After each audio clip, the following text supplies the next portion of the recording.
now. The President and the First Lady tested positive for COVID-19. They remain in good spirits.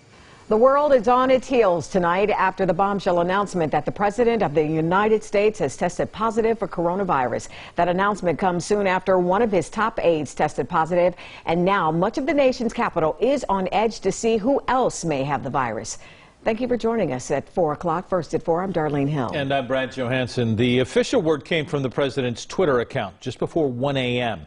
He announced that he and First Lady Melania Trump will begin their quarantine and their recovery process immediately.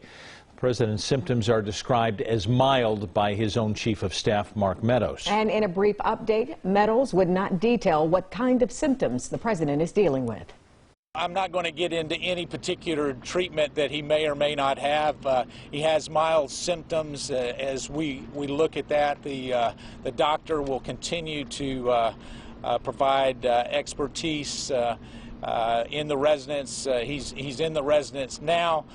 All right, the medical team at the White House now says they will maintain a vigilant watch as they monitor the commander-in-chief's health. So we have team coverage on this Friday, tackling the response from the governor, the economic impact, and how the average American is responding to the president's positive test results. But we start with NBC4's Colleen Marshall. She has been working today on the political fallout of Donald Trump's diagnosis in the midst of a very contentious presidential campaign. Timing, isn't it, Colleen? It sure is, and we're hearing from both sides of the aisle today because lawmakers have been sending well wishes to President Trump and the First Lady, wishing them a speedy recovery.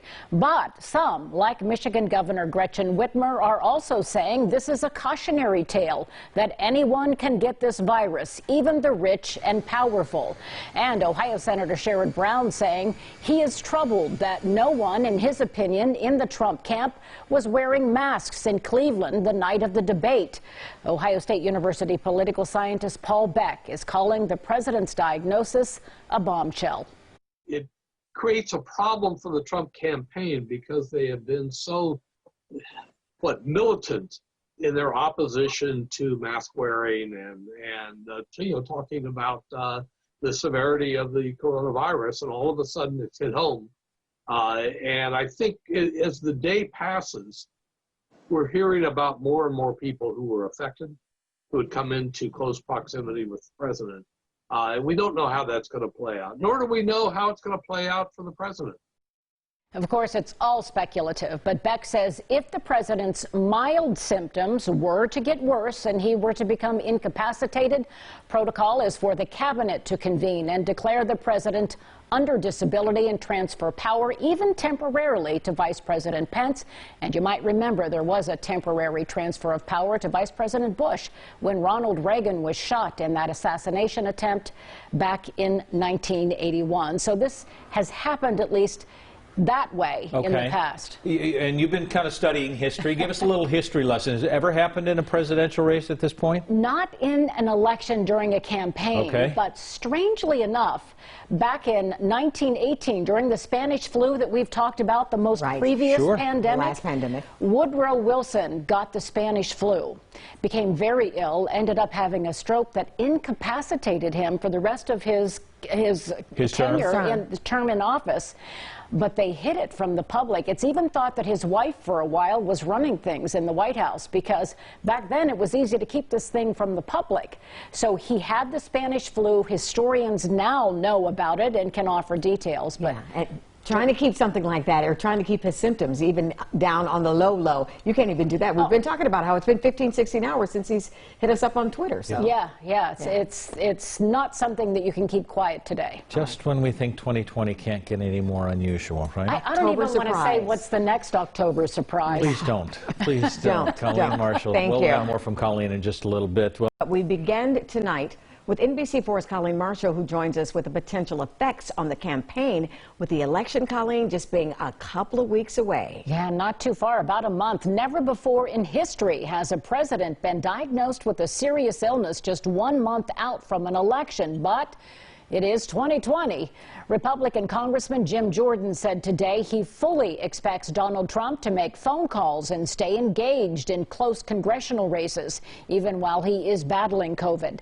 Democrat Senator Sherrod Brown wished the president a full recovery, but also criticized him for not wearing a mask and downplaying the virus. OSU political scientist Paul Beck calls the announcement that the president has COVID-19 a bombshell.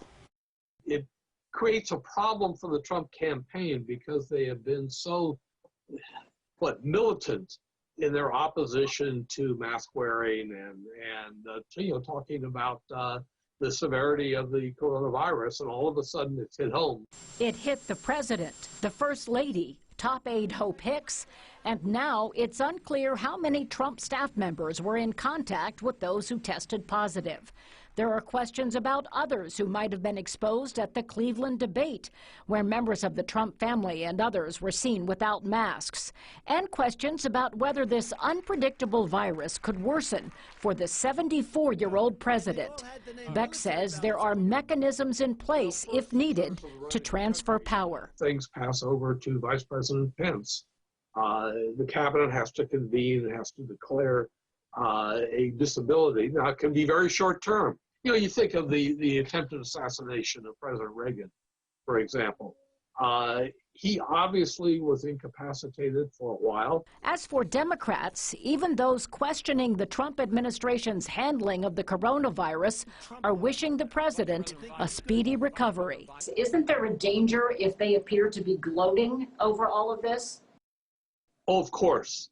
Democrats should stay as far away from it as they can and let it play out in the White House. Beck calls this an October surprise that is sure to shift the focus of the campaigns.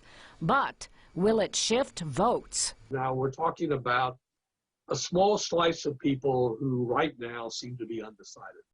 The Trump base, I think, is not going to move as a result of this. They haven't moved as a result of many other things. And so the question is, what about the undecideds? How will they react to this? And Beck says the other unknown is whether there will be any other October surprises.